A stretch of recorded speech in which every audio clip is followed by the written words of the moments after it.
Let me tell you an interesting story. I call it the domino effect.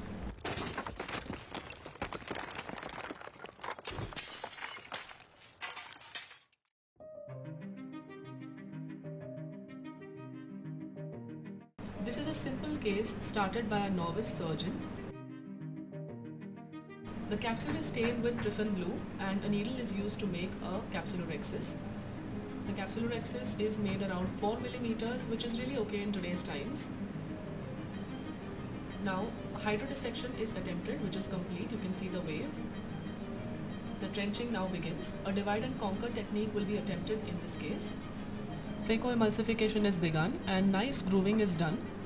Now, when the surgeon attempts to chop and inserts the side instrument into the side port, there is a large leak at the side port made, which is larger than what was necessary. Rotation is attempted. The nucleus rotates pretty easily. The second surgeon now takes over, who is more experienced than the novice surgeon. The surgeon continues to phacoemulsify. The pupil at this point is well dilated. Lots of attempts are being made to hold the nucleus and chop, but all the attempts are failing. There is no point where the nucleus can be held and chopped. The nucleus is piecemealing away as the surgeon tries to hold and chop the nucleus. After multiple such attempts to hold the nucleus and crack it, the nucleus is now on its way to form a crater. So let us understand why the crater is formed. One is of course a soft cataract, second a brand new tip, third high vacuum setting or not embedding the tip well into the nucleus. Now an experienced surgeon takes over the case. The first step is to inject intracameral epitrate in order to dilate the pupil, which has come down because of multiple attempts to take the nucleus. Now the experienced surgeon tries again to do a bevel down technique in order to occlude the tip. Note the areas which are showing a clear glow, which means that the epinuclear plate is now exposed and the areas are very thin. More attempts are made to hold on to the nucleus. At this point we can see that the nucleus is being rotated in order to find an area where we can embed the bevel down tip of the phacoprobe. There are multiple areas where a clear glow can be visualized through the thin epinuclear plate which is now exposed. More attempts are made to occlude the tip of the nucleus, and every time the nucleus slips away and cracking is incomplete. Further attempts are made to occlude the tip of the nucleus, and that just leads to piecemealing of the nucleus. The heartbeat of the surgeon rises at this point. So the struggle continues and the nucleus is rotated further in order to find an area where we can embed the tip. Finally the tip is embedded at a point, and here we can see that the nucleus slips away and we get a clear glow. Now we are sure that there is a PC rent at that point because of the beautiful glow that we can see from the posterior. After noting the PC rent, all steps are taken in order to ensure that the PC rent doesn't extend. We fill the bag up with viscoelastic.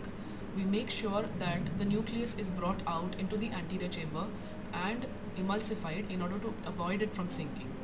It is important to ensure that the nucleus is brought out into the anterior chamber and emulsified so that the PC rent does not extend from multiple attempts which are made to occlude the nucleus. We are attempting to take the nucleus out into the anterior chamber, but because of the small capsulorhexis, it is proving to be difficult. So we are extending the capsulorhexis, which was around 4 millimeters to begin with. The bag is filled with viscoelastic and a forceps is used to enlarge the capsulorhexis. Now we are attempting to bring the epinucleus into the anterior chamber so that we can deliver it out, or we can phacoemulsify it without allowing it to sink. But the inevitable happens and the epinucleus drops into the posterior chamber. So primary anterior vitrectomy is performed by the surgeon under triamcinolone, and finally the case is handed over to a VR surgeon, who is the fourth surgeon who steps in to save the case. The fourth surgeon, that is the VR surgeon, now takes over and visualizes the epinucleus in the posterior clearly. Fragmentome is used in order to take care of the epinucleus and few bits of cortical matter which may have entered the posterior chamber. Because we had an intact capsulorhexis margin, we insert a 3-piece IOL into the sulcus, rotate it in place, and then do an optic capture With an optic capture, we ensure that the IOL will be safely in the sulcus, supported by the intact CCC margin. With past experiences in mind, the surgeon moves on to the second case. Here, we have a small pupil to begin with, which is around 5.5 mm. Owing to this, the rhexis is also equally small. After a successful hydrodissection, we move on to phacoemulsification. As we can see, it is a deja vu situation, but the surgeon is already prepared from past experiences. A crater is beginning to form, so we should be alarmed. Now, what is our next step? We can either decide to use a pupil expander like a ring or a hook, or viscodilate the pupil, or else continue to struggle in this manner. But if we use hooks, how do we place them? Let's see. Since pupil expanders like rings give us limited exposure, we decided to go for hooks. Intracameral drugs and viscodilation did not help much. After placing the hooks, we could visualize the CCC margin and we got a better exposure to the nucleus. We attempted to hold the nucleus and crack it once again, but the crater had already been formed and holding and cracking was not feasible.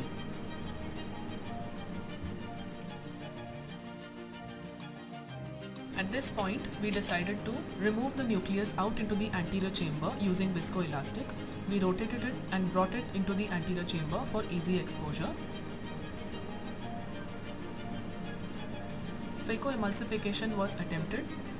The nucleus was engaged. Careful phacoemulsification was completed. Bit by bit, the nucleus was emulsified. Care was taken not to allow any leakage from the chamber, hence a side instrument was not used.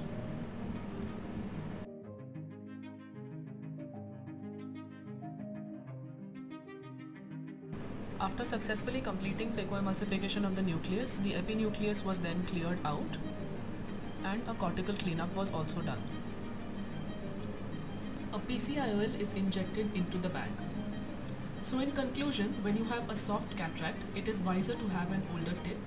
Always have low vacuum settings, have dilating drugs ready on your trolley, and if nothing works, use hooks instead of rings for better exposure to visualize up to the nucleus equator for safe phaco and to avert crisis. Thank you.